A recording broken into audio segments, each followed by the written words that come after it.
Numa noite de 1954, um trabalhador ferroviário francês não só afirmou que testemunhou a visita de dois alienígenas, como estes o atacaram e paralisaram. Este caso é um dos mais famosos da França.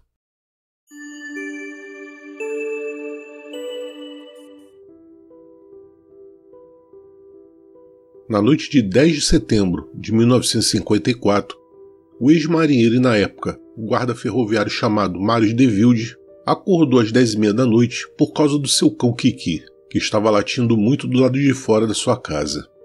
Esta ficava próxima da ferrovia Ulher Nationale, na vila francesa de Carouble, na província de Nord. A princípio, de Wilde tentou ignorar seu cão, mas acabou ficando com raiva, pois o animal não se acalmava. O homem pensou que se tratava da ação de ladrões atacando seu galinheiro. Ele então pegou sua lanterna e saiu para verificar, mas não encontrou nada suspeito perto da sua casa, decidindo ir em direção aos trilhos da ferrovia. Seus olhos estavam bem abertos quando ele viu um enorme UFO em formato de charuto pousado sobre a linha férrea. O homem então começou a andar em direção ao objeto quando ouviu passos atrás dele. Ele se virou bruscamente e começou a apontar a lanterna de um lado para o outro. A luz desta foi refletida por algo como um espelho, mas que na verdade eram os capacetes de duas pequenas figuras humanoides que estavam de pé atrás dele. De Wilde correu em direção aos seres com a intenção de capturar uma das criaturas. Quando estava a menos de 2 metros de uma delas, um feixe de luz do objeto o atingiu e o trabalhador da ferrovia ficou imediatamente paralisado.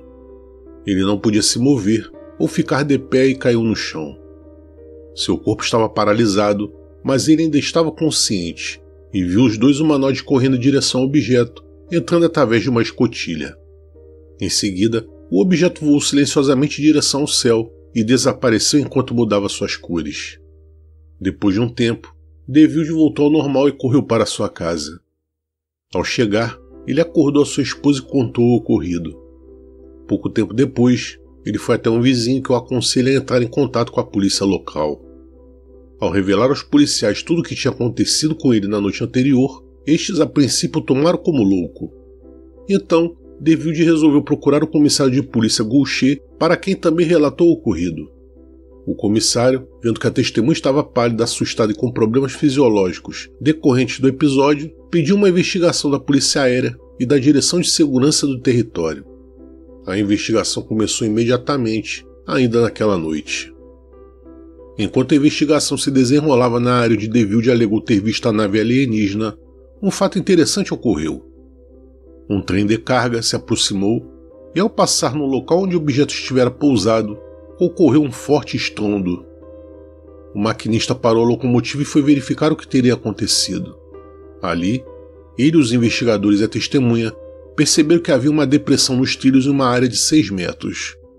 O maquinista tentou usar um telefone próximo para avisar a central, mas este apresentou defeito. Este telefone era alimentado por pilhas e estava em perfeito funcionamento antes do episódio testemunhado por de Wilde.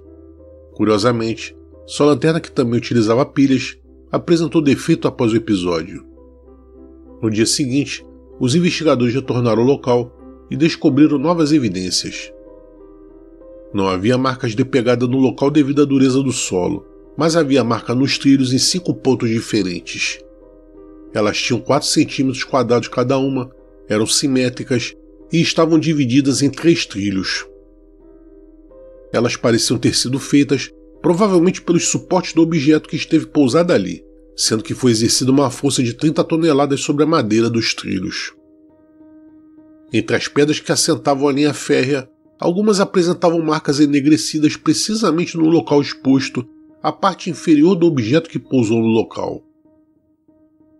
Algumas dessas pedras se apresentavam calcinadas, se fragmentando facilmente, enquanto que pedras coletadas em outros locais próximos estavam normais. Os investigadores descobriram que várias outras pessoas que moravam na região avistaram um estranho objeto voador avermelhado no mesmo horário em que de Wilde observou o objeto e seus tripulantes.